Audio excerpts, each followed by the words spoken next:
రాకాలోకంకి స్వాగతం. ఈ కంటెంట్ మీకు నచ్చినట్టయితే లైక్ చేయండి, మీ బంధుమిత్రులకి షేర్ చేయండి.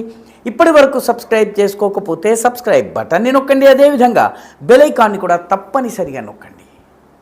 జై హింద్ మిత్రులారా. 5 రాష్ట్రాల ఎన్నికలు దాదాపుగా ముగింపుకు వచ్చేసాయి. ఈ నెలాఖరికి ఎన్నికలు పూర్తయిపోతాయి. అక్కడ ఫ్యాక్టర్స్, అక్కడ రాజకీయ కారణాలు ఇవన్నీ కూడాను లాక్ అయిపోయినాయి. ఓటర్ల తీర్పు కూడా ఓటర్ల మనసులో లాక్ అయింది. ఇంకా బ్యాలెట్ బాక్స్లలో లాక్ కావడం మాత్రమే తరువాయి. కానీ బీజేపీ వ్యతిరేక శక్తులు ఏవైతే ఉన్నాయో అవి 2027కి ప్లానింగ్ అప్పుడే మొదలుపెట్టాయి. 2027లో చాలా కీలకమైనటువంటి రాష్ట్రాలు ఎన్నికల్లోకి వెళ్తున్నాయి. అందులో గుజరాత్ ఉంది, అదేవిధంగా ఉత్తరప్రదేశ్ కూడా ఉంది.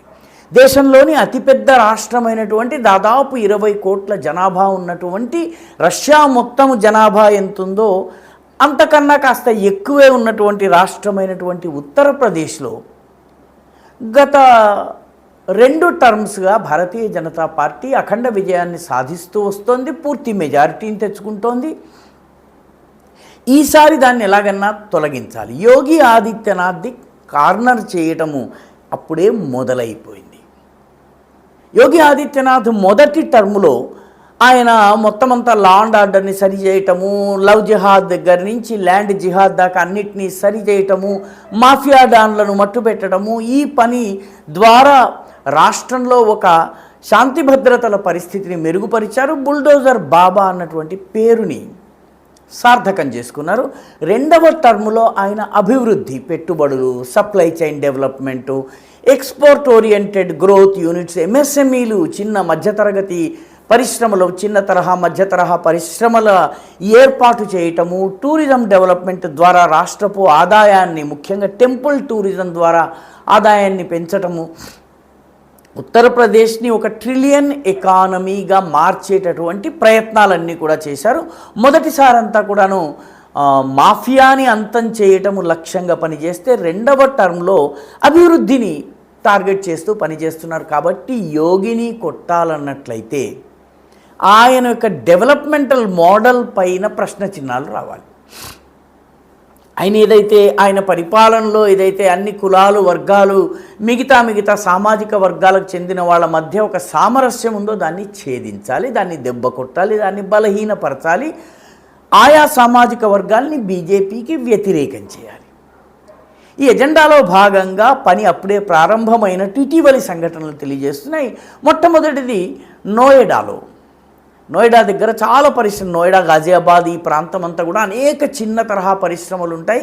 ముఖ్యంగా ఇది ఈస్ట్ ఢిల్లీ నుంచి వచ్చేటటువంటి గ్రోత్ కారిడార్ కానీ, ఇది నేషనల్ హైవే కానీ, ఇవన్నీ కూడాను ఎక్స్ప్రెస్ హైవేలు కానీ ఈ దారి నుంచి ఉంటాయి. కాబట్టి ఇక్కడి నుంచి ఆగ్రా వరకు అనేక పరిశ్రమలు ఉంటాయి. దీనిని టార్గెట్ చేయడం జరిగింది. దానికి నోయిడా ప్రాంతంలో ఉన్నటువంటి చిన్న పరిశ్రమలన్నింటిలో కూడాను మాకు జీతాలు పెంచాలన్నటువంటి ఉద్యమం ప్రారంభమైంది. జీతాలు పెంచాలని ఈ కార్మికులు కోరడంలో తప్పేం లేదు.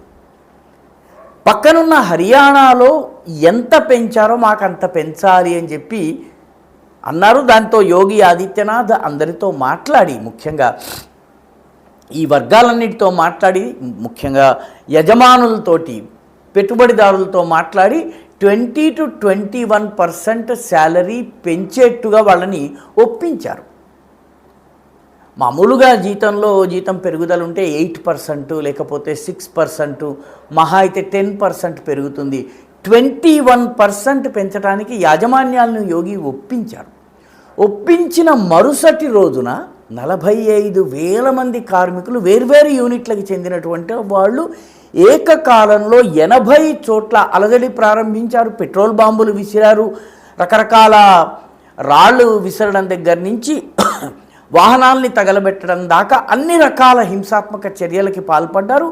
పోలీసులు స్పందించే లోపల మొత్తం అదంతా కూడా ఒక రణరంగంగా మారిపోయింది. నోయిడా నేషనల్ క్యాపిటల్ రీజన్లో అంతర్భాగం.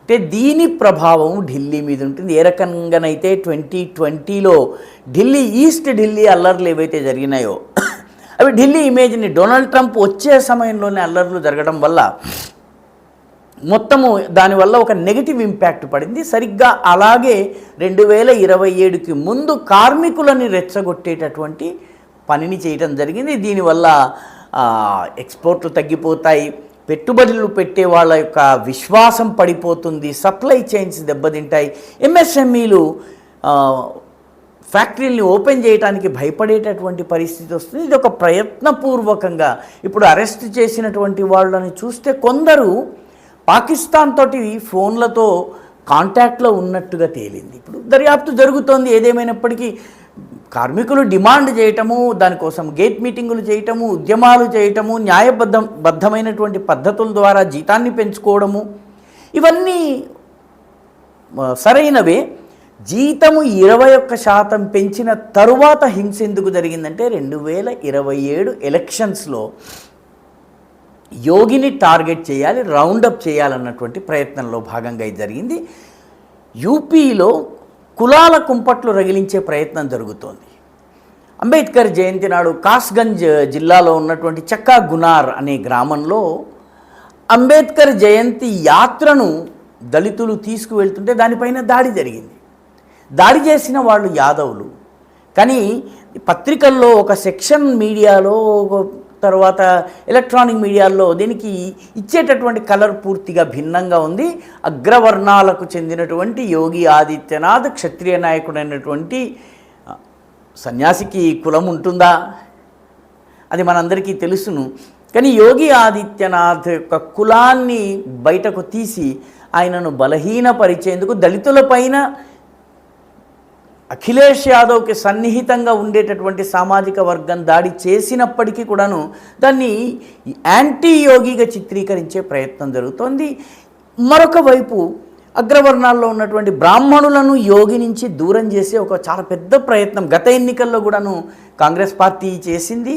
ఈసారి కూడాను చంద్రశేఖర్ రావణ్ అనేటటువంటి ఎంపీ ఉన్నాడు. ఆయన దళితవాది.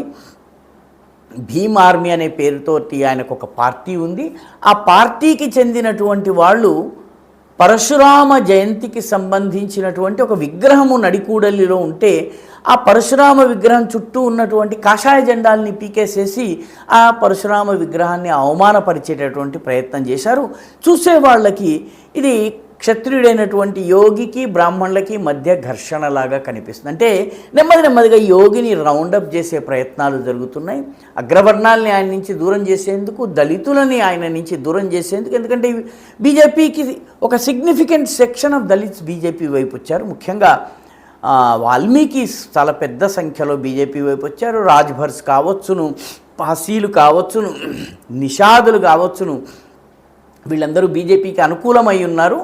కాబట్టి ఈ వర్గాలన్నిటినీ కూడా దూరం చేసేటటువంటి ప్రయత్నాలు జరుగుతున్నాయి. అదేవిధంగా మధ్యతరగతిని దూరం చేసేందుకు ఈ కార్మిక ఉద్యమం పేరిట హింసను చెలరేగేలా చేయటము, దాడి పోలీసులు గనక కఠినంగా వ్యవహరిస్తే కార్మిక వ్యతిరేకి, పేదల వ్యతిరేకి అన్నటువంటి ఇమేజ్ ఇచ్చేందుకు మొత్తానికి యోగిని రౌండప్ చేసేటటువంటి ప్రయత్నం జరుగుతుంది. అయితే యోగి గురించి తెలిసినటువంటి వాళ్ళు బిజినెస్ మ్యాన్లో మహేష్ బాబు డైలాగుని గుర్తు తెచ్చుకోవాలి. ఎందుకంటే యోగి బిజినెస్ మ్యాన్లో మహేష్ బాబు అంటాడు, నన్ను రౌండప్ చేస్తే కన్ఫ్యూజన్లో మరింత కొట్టేస్తాను. కాబట్టి ఇటువంటి ఛాలెంజెస్ని ఎదుర్కోవడము యోగికి తెలుసును. ఆయన రాజకీయంగా చాలా పరిపక్వత చెందినటువంటి నాయకుడు.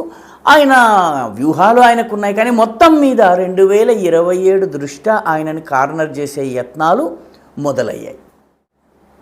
ఈ వీడియో మీకు నచ్చినట్టయితే లైక్ చేయండి, షేర్ చేయండి, ఈ ఛానల్కు సబ్స్క్రైబ్ చేయండి. మీ అభిప్రాయాన్ని కమెంట్ల రూపంలో తప్పనిసరిగా పంపించండి.